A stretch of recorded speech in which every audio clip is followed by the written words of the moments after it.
Welcome to our video on All Hallows Eve, Halloween, and Samhain. That's pronounced Samhain. It's spelled like Samhain, but it's pronounced Samhain. And these festivals and celebrations for 2019. Now, All Hallows Eve, or Halloween, occurs on the evening of October 31st, 2019, and that's going to happen at 1800 hours or 6 p.m. for Greenwich Mean Time. And the Wiccan Festival of Samhain begins at the same time, and it ends on the evening of November 1st.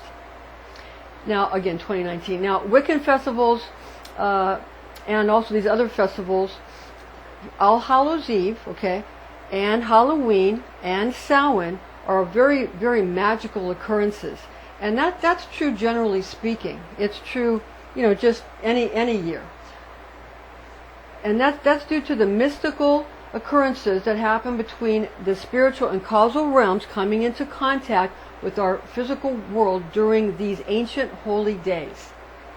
Now this year, All Hallows Eve has an extra added potency, an extra added dose of potency into the mix due to a figure 8 symbol, figure 8, the infinity symbol, which is, it's going to be forming on October 31st at 6 p.m. again, Greenwich Mean Time. Now, a figure 8 drawn horizontally is a very powerful symbol anyway, and it's about limitless consciousness and eternity.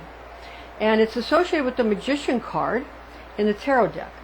Okay, the Magician card in many traditional tarot decks, but I don't know if you can see it here, but it has the infinity symbol above the Magician's head. That's what's going to be forming on the astrology chart for Halloween, for October 31st, All Hallows Eve or Samhain, this year at 6 p.m. Greenwich Mean Time, 1800 hours. So that's going to be a very special occasion indeed, a very highly potent magical event. Therefore, understand that any kind of magic spell casting will be extraordinarily effective if done properly during Halloween and Samhain of 2019. So that's something that you want to really, pay attention to, and you have an opportunity to really express your power at that time. I'm Pastor Rosemary, the Astrology Anael. I'm a Rosicrucian seer. I'm a biblical astrologer, Christian psychic, and Gnostic mystic. And this is the Readings by Rosemary Angelic Transmission. Now, we're going to be presenting an astrology chart forecast including elemental Archangel Gabriel for the sun in fixed water sign of Scorpio to Scorpion. Now, Gabriel's the planetary angel of the moon. Michael's the planetary angel of the sun. But we're talking about the elemental Archangel because of Scorpio. Because Scorpio's a water sign, a fixed water sign. So that's Gabriel.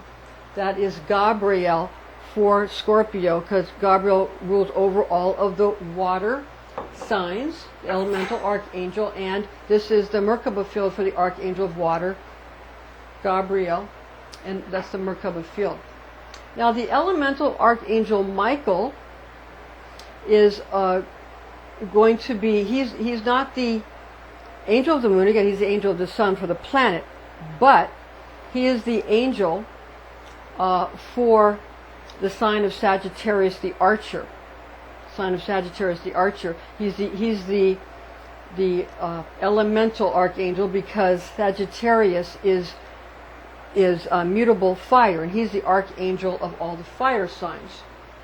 So if it sounds backwards, it's not. It's just that Michael is going to be representing for Sagittarius, and we'll talk about the Zodiac angels specific for the signs later. With Scorpio, it's Barchiel, and Sagittarius, it's Adnakhiel. Those are the Zodiac angels for those signs. We're talking about Gabriel and Michael's elemental qualities for water and fire. All right, so we're going to be getting into that a little bit more. We're also, again, we're going to give you the Zodiac angels for all these different, what's going to go on this at this time. And we're going to give you the planetary archangels, the Zodiac angels. We're going to give you the planetary ingresses, the aspects, planetary aspects, and the stations at that time, as well as both natural and hourly horoscope house calculations.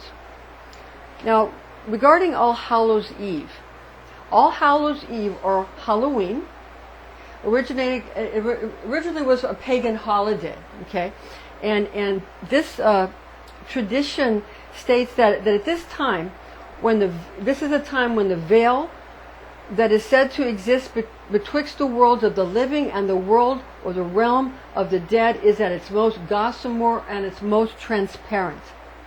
Now we can celebrate a similar ancient Celtic holiday called Samhain. Again, it looks like it says, if you would say Samhain, but it's pronounced Samhain.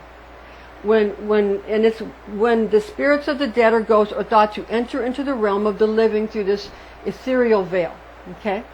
Now, many cultures wear costumes during this celebration. That's where you get all the trick-or-treaters and all the costumes that you wore when you were a kid, and sometimes we still do when we go to parties and that kind of thing. Some wear costumes of what they want to be in the future, while in other cultural traditions, costumes are worn to sort of scare off spirits and scare off ghosts and frighten away goblins and ghouls and all that. Now, treats are offered to strangers that might be out and about on the evening of October 31st. And that's done in some households. And culture dictates that places are set at the dinner table for the visiting spirits of dead ancestors. So that's also something that goes on. A Mexican holiday called Day of the Dead is celebrated from October 31st until November 2nd. Now, Catholics celebrate All Saints' Day, which is celebrated on November 1st and commemorates saints that have been beatified. And also, All Souls' Day is commemorated by Catholics and some other Christian denominations on November 2nd, and is a time when those Christians who have died and gone to purgatory are honored and prayed for so that they may enter into heaven after their purification. Okay, so it's it's a big deal for the Catholic for Catholic beliefs and some other Christian denominations. Now, some people say that purgatory doesn't exist, but there's actually quite a lot of biblical references for it. And the biblical reference for this type of purification in purgatory before entering heaven is found in the book of Zechariah. Zechariah chapter 9, verse 11. Chapter 9, verse 11 in the Webster Bible translation, "As for thee also by the blood of thy covenant, I have set forth thy prisoners out of the pit in which is no water." It's the end of Zechariah 9:11. Now, it's interesting too that this is something that's about this time of the year, and October's full moon is called a blood moon, and it's not about a lunar. This is not the blood moon that's a lunar eclipse on a Hebrew holy day. That's not this kind of blood moon. This is the kind of blood moon that follows a harvest moon. When it's also called hunter's moon in some cultures, where they go out and begin to make sure that they are able to hunt game for the progressing winter time so that they can have food and feed their families and communities. We have made a video about that. You might want to check that out, our October 2019 astrology, where we go over the full moon and the blood moon and all of that. So remember, it's a different kind of blood moon. That might be maybe where the idea came from. I don't know for that word. But anyway, there might be some tradition for it, since it talks here about blood. Okay, now, on All Hallows Eve at 6 p.m. Greenwich Mean Time, when the sun opposes Uranus and is trine Neptune, a Halloween trick-or-treating and parties will be successful with the use of otherworldly, fantastic, or dreamy costumes and themes instead of wearing rebellious attire or decorating with revolutionary premises. With the moon waxing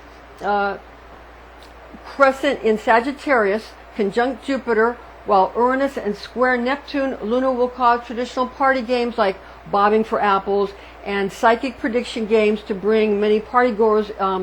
If rewards for the winning of these games are going to be plentiful, so you got to make sure you have a lot of treats for people if they're going to go ahead and play these games. Now, Mercury's conjunction with Venus aspects makes truth or dare games fun and exciting. Mars square Saturn and Pluto might create apprehension about rules surrounding such festivities and nervousness about any requirements to be competitive a Halloween celebration, which should be alleviated by making some activities non-competitive for those who want a more relaxed atmosphere, those who want a more easygoing ambiance.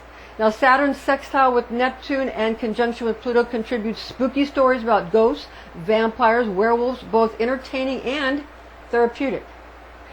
Traditional orange and black decor, including skeletons, coffins, and witches, are a must to add to any party Halloween ambiance, as well as plenty of sinister, weird, and eerie sound effects. We like sound effects. Now, the chart we have prepared for All Hallows Eve and the beginning of Samhain is for Halloween evening. People should begin making preparations at least a week early for trick-or-treating parties, sacred circles, and rituals. The exact time of 2019's All Hallows Eve is October 31st at 1800 hours. It's 6 p.m. using Greenwich Mean Time.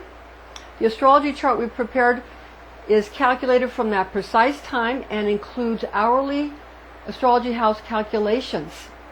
Keep in mind that daylight savings time ends in London, England, from whence we get Greenwich Mean Time, on October 27, 2019. So that's why daylight savings isn't going to apply if we're using Greenwich Mean Time, because it ends before it does in some other places, the daylight savings. So it's just a straight Greenwich Mean Time.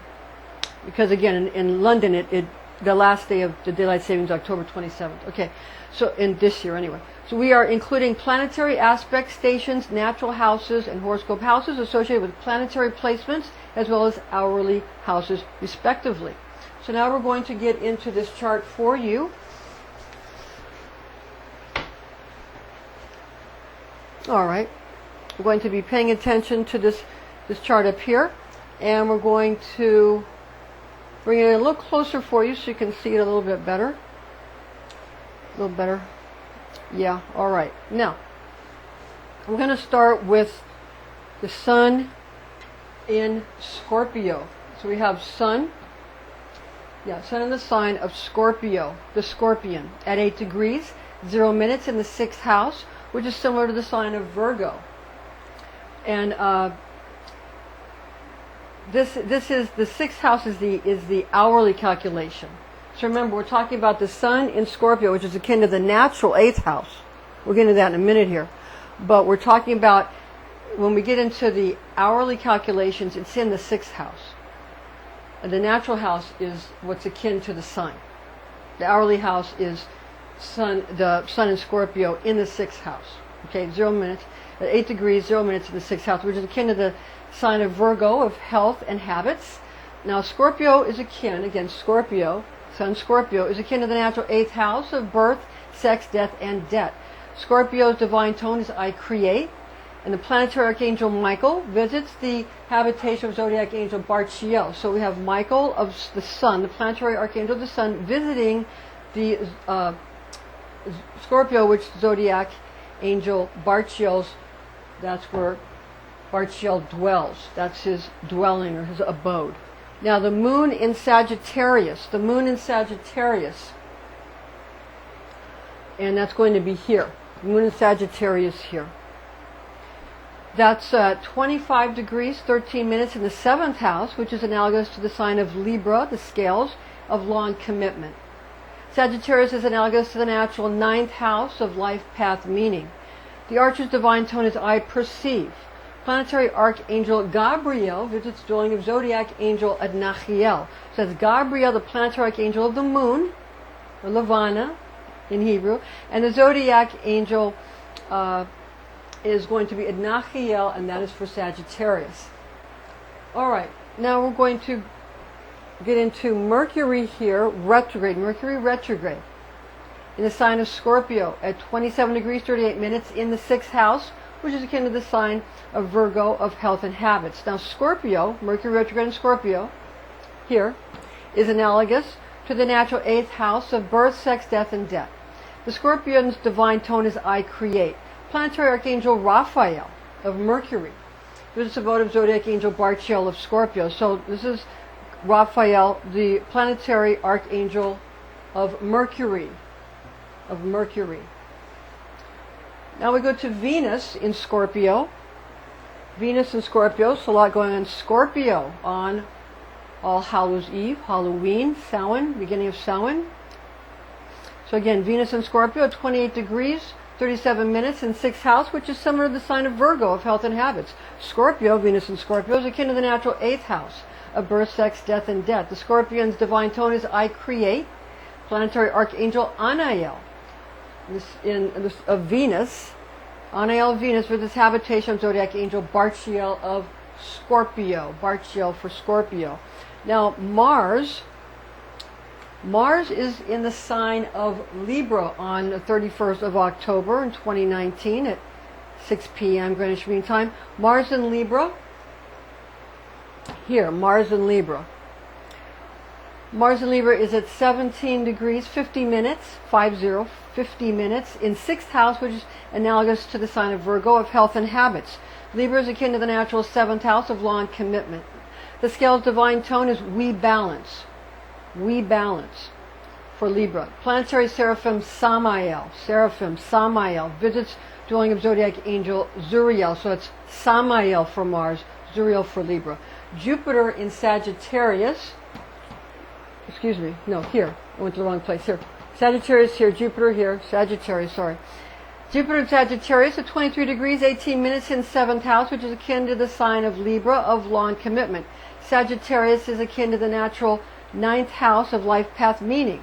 The Archer's divine tone is I perceive. Planetary Archangel Sachiel of Jupiter. Sachiel is the planetary Archangel of Jupiter, visits abode of Zodiac Angel Adnakhiel of Sagittarius.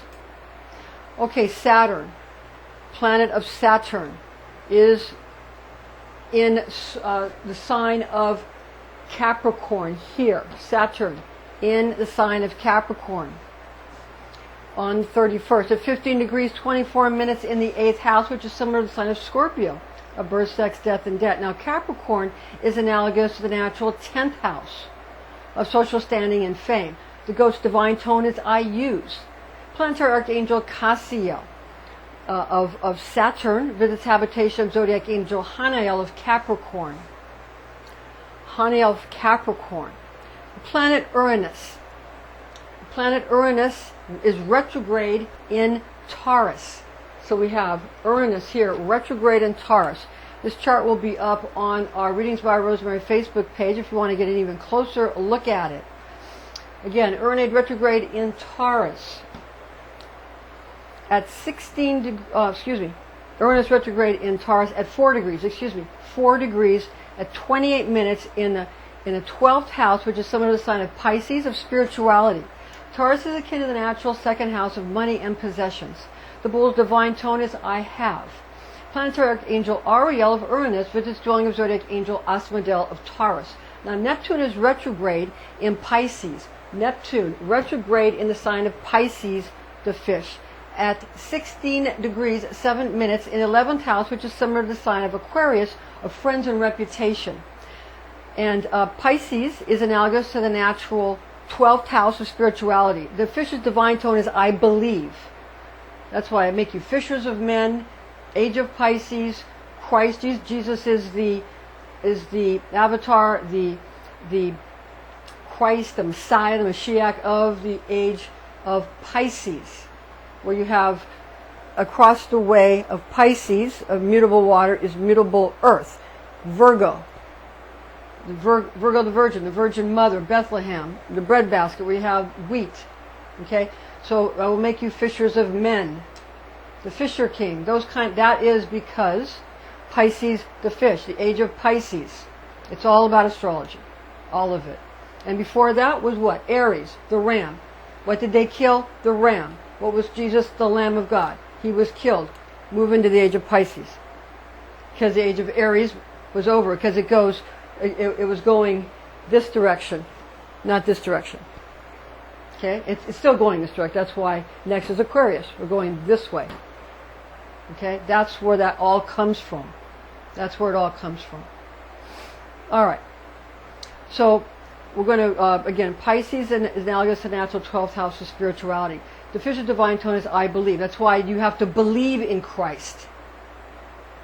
When they talk about, do you believe? Do you believe in this? Do you believe in that? That's going to be turning into, because since we're now in the age of Aquarius, into what do you know? Not what do you believe, what do you know? I know. No, I believe. I know. Okay. All right. Now, for the planetary archangel Asariel of Neptune, visits abode of Zodiac Angel Adnakhiel of Pisces, right there.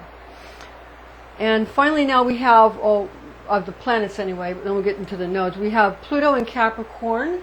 Pluto in Capricorn.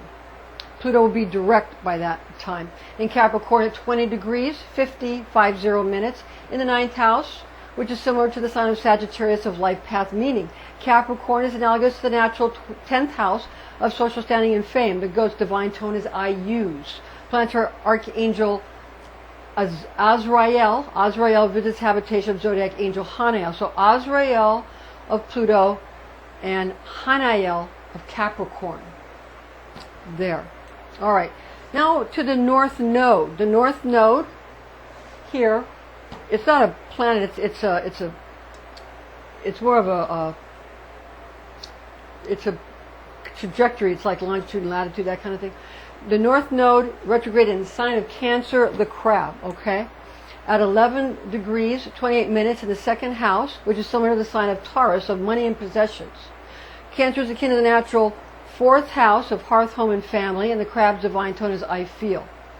Planetary Archangel Gabriel rules over Luna, and Zodiac Angel Muriel presides over the sign of Cancer, the crab. The moon rules over the sign of Cancer, the crab as well. In this retrograde station, there is often nostalgic or unresolved feelings which might need to be revisited for further healing.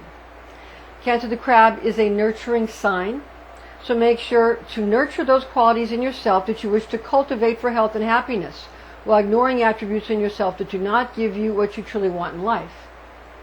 So now, for quite a while, we've had the North Node retrograde in the sign of Cancer, and the South Node retrograde in the sign on the other side of Capricorn.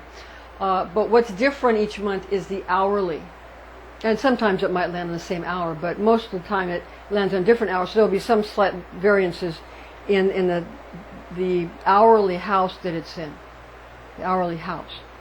Okay, so again, hourly house calculations, we chose 800 hours or 6 p.m. Greenwich Mean Time for hourly house calculations on October 31st, 2019. Keep in mind that daylight savings time, again, it ends in London, England on October 27th, 2019. So by the 31st, no more daylight savings if you're using Greenwich Mean Time. The hourly house calculations reveal 2nd house qualities of money and possessions akin to the sign of Taurus, fixed earth, the bull, for the North Node. North Node retrograde. This places the South Node in the 8th house, okay, with attributes analogous to the sign of Scorpio, fixed water, the scorpion of birth, sex, death, and debt.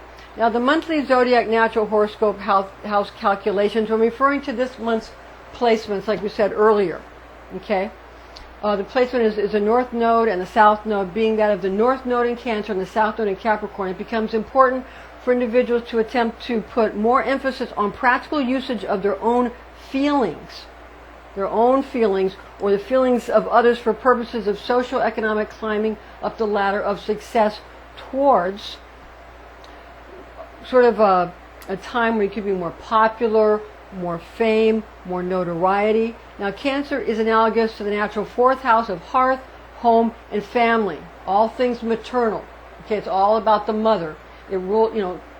Cancer is the sign that rules the breasts. Okay. No wonder Hippocrates decided to make it a disease, right? Never ends, does it? Okay, so like the sign of Cancer, again in the North Node, and hearth, home, and family, because it's the natural 4th house. Now, Capricorn is similar to the natural 10th house of social standing and fame. Okay, social standing and fame. And the South Node placement in the sign of Capricorn, the goat, whose divine tone is I use. Cancer is I feel, Capricorn is I use. The North Node being Cancer, the crab, again, I feel. And Capricorn, the goat, I use. The North Node represents an individual's path in this current incarnation. The South Node corresponds to one's past incarnations.